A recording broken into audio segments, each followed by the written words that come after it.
मराठी माणसांची number 1 choice Marathi matrimony.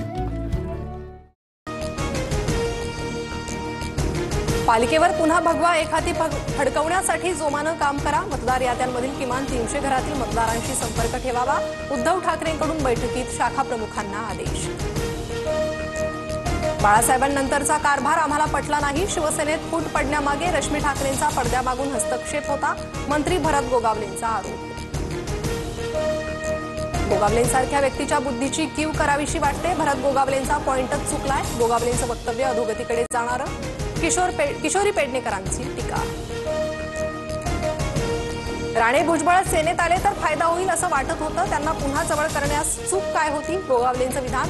तर शिवसेना सोडल्यानंतर पुन्हा जाण्याचा काही प्रश्न नव्हता। भुजबळांची प्रतिक्रिया। धाराशिवमध्ये डीपीडीसीच्या निधीवरून भाजप सेनेत मतभेद। गैरव्यवहाराबाबत सांगूनही पालकमंत्र्यांकडून कारवाई नाही। भाजप जिल्हाध्यक्षांचा गंभीर आरोप। तर सरनाईकांकडून राणा जगजितसिंह पाटलांची मुख्यमंत्र्यांकडे तक्रार। माळेगाव सहकारी साखर कारखाना निवडणूक प्रचाराच्या अजित पवार 12 सभा घेणार। अजित पवार कारखान्याच्या चेअरमन पदासाठी उमेदवार। माळेगाव साखर कारखान्याच्या सभासदांना दमदाटी। काही लोक चेअरमन पदासाठी 5 ते 10 कोटी देण्यास तयार। कारखाना विकायला काढलाय का? चंद्रराव तावरेंचा अजित पवारांना सवाल।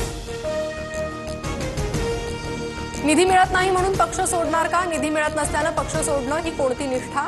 राऊतांचा राष्ट्रवादी शरदचंद्र पवार पक्षाच्या आमदारांना सवाल।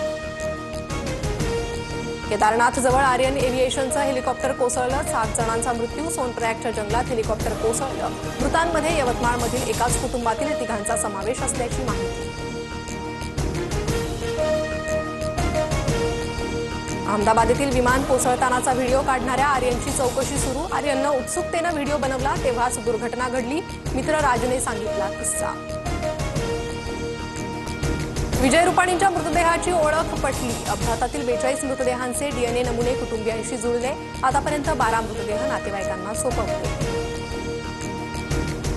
फडणवीस राज ठाकरेंमधील चर्चेची माझ्याकडे इत्यंभूत माहिती। फडणवीस एकाच वेळी सगळ्यांना खेळवू पाहतात। प्रत्येक पक्ष आपल्या तालावर नाचतो असं फडणवीसांना वाटतं। संजय राऊतांचा रोखठोकमधून दावा।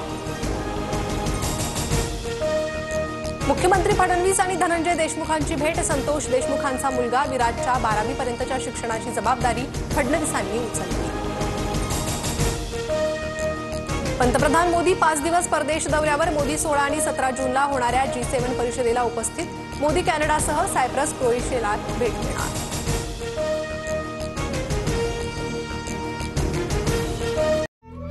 मराठी माणसांची नंबर 1 चॉईस मराठी मॅट्रिमोनी।